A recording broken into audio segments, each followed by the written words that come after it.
में 6 दिन पहले सराफा व्यवसाय से हुई 65 लाख की लूट के 2 आरोपियों को पुलिस ने गिरफ्तार कर लिया है। मुठभेड़ के दौरान इमरान नाम के आरोपी के पैर में गोली लगी है। वहीं 2 अन्य आरोपी दिलशाद और रिजवान फरार हो गए। मामला लालगंज का है। यहां सराफा मंडी में अनंतराम सोनी की दुकान है। बीती 19 नवंबर को अनंतराम दुकान बंद करके घर जा रहे थे, तभी बाइक सवार बदमाश उनसे आभूषण वाला बैग छीनकर फरार हो गए। पुलिस ने कई टीमों को इस लूट के खुलासे में लगाया था। पुलिस की छानबीन के सामने आया कि पप्पू सोनी नाम के पीड़ित के रिश्तेदार ने ही मुखबिरी कर लूट करवाई थी। पुलिस ने पप्पू सोनी को पकड़कर सख्ती की तो उसने बताया कि कानपुर के इमरान, दिलशाद और रिजवान ने लूट की है। उसके बाद तीनों आज कानपुर भागेंगे। बीती रात लालगंज थाना के इलाके सातनपुर बाईका के पास पुलिस ने नाकाबंदी की तो अपाचे बाइक से भाग रहे बदमाशों से मुठभेड़ हो गई। मुठभेड़ के दौरान इमरान के पैर में गोली लगी। वहीं 2 बदमाश दिलशाद और रिजवान फरार हो गए। पुलिस ने इसे कब्जे से लूटा हुआ सोना और अवैध असलहा भी बरामद कर लिया। हम आपको बताते चले कि इसी के चलते रायबरेली पुलिस के द्वारा आज बड़ा खुलासा किया गया है। रायबरेली पुलिस अधीक्षक आलोक प्रियदर्शी के द्वारा बाकायदा प्रेस कॉन्फ्रेंस के माध्यम से लोगों को यह जानकारी दी गई कि आरोपी को पकड़ लिया गया है। उसके पास से सोना भी बरामद कर लिया गया है। 7 न्यूज़ के लिए मैं गौरव द्विवेदी, रिपोर्टर नीरज श्रीवास्तव, अनुपम मिश्रा के साथ। देखिए, ये 19 तारीख की शाम को 7:23-24 पे थाना लालगंज को ये सूचना प्राप्त हुई कि एक वहाँ के लोकल व्यापारी हैं अनंतराम सोनी, वो जब अपनी दुकान से घर को जा रहे थे जिसका डिस्टेंस मुश्किल से 70 मीटर्स था, मोटरसाइकिल सवार 3 बदमाशों ने उनसे उनका सोने का थैला छीन करके भाग गए। पुलिस ने तत्काल मौके पर पहुंच कर अपनी जांच पड़ताल शुरू की। एफआईआर जब लिखी गई तो उसमें उन्होंने अपने जो लूटा गया माल था उसका विवरण दिया, जिसकी कुल वैल्यू तकरीबन 65 लाख रुपए की उन्होंने अनुमानित वैल्यू बताई। पुलिस ने कई टीमें बनाई इस घटना के अनावरण के लिए और 4-5 टीमों ने मिल करके, और इसमें जो हमारे रेंज कार्यालय की आईजी साहब की टीम जो उसने भी अपना सहयोग किया। सब लोगों ने मिल करके और बहुत मेहनत से इस घटना का अनावरण किया है और अनावरण के पश्चात अभी तक 2 व्यक्तियों की गिरफ्तारी की गई है।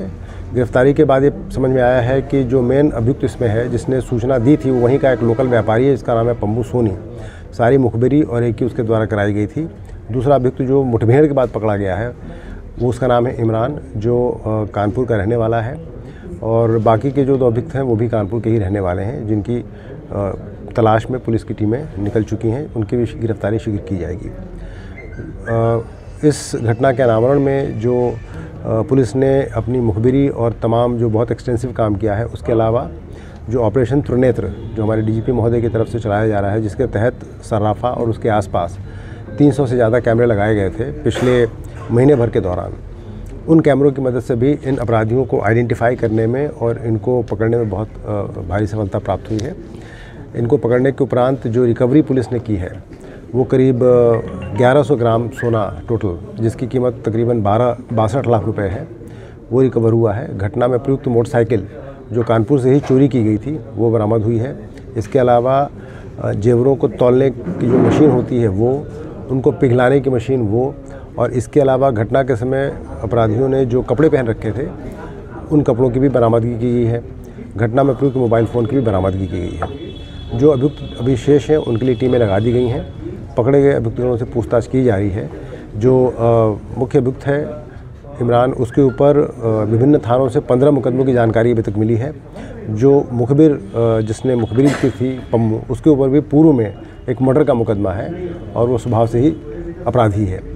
तो इस प्रकार पुलिस के द्वारा ये गुड वर्क किया गया है और इन सारी टीमों को मेरे द्वारा पारितोषिक देने का भी वो किया गया है, घोषणा की गई है। और इस अनावरण से वहाँ के सराफा और आम जनमानस में एक पुलिस के प्रति विश्वास कायम हुआ है, क्योंकि 4-5 दिनों के लगातार अथक परिश्रम के बाद ये बरामदगी की गई है और ये इस लूट का अनावरण किया गया। कितनी बड़ी चुनौती थी सर ये पूरा? ये काफ़ी बड़ी चुनौती थी, चूँकि वो अनजान अपराधी थे और शुरू से ही पुलिस को ये लग रहा था कि ये कहीं बाहर के अपराधी हैं, लोकल नहीं हैं, चूँकि उन्होंने अपना मुंह खोल रखा था। और ये भी लग रहा था कि किसी ने अंदर की मुखबिरी की है, तभी इतने शॉर्ट डिस्टेंस पे घटना हुई है। लेकिन भूसे में सुई के खोजने जैसा ये कार्य था, जिसको सारे लोगों ने मिल करके, टीम के जितने भी सदस्य थे, दिन रात की परिश्रम करके 4-5 दिनों में इस घटना का अनावरण करने में सफलता प्राप्त की।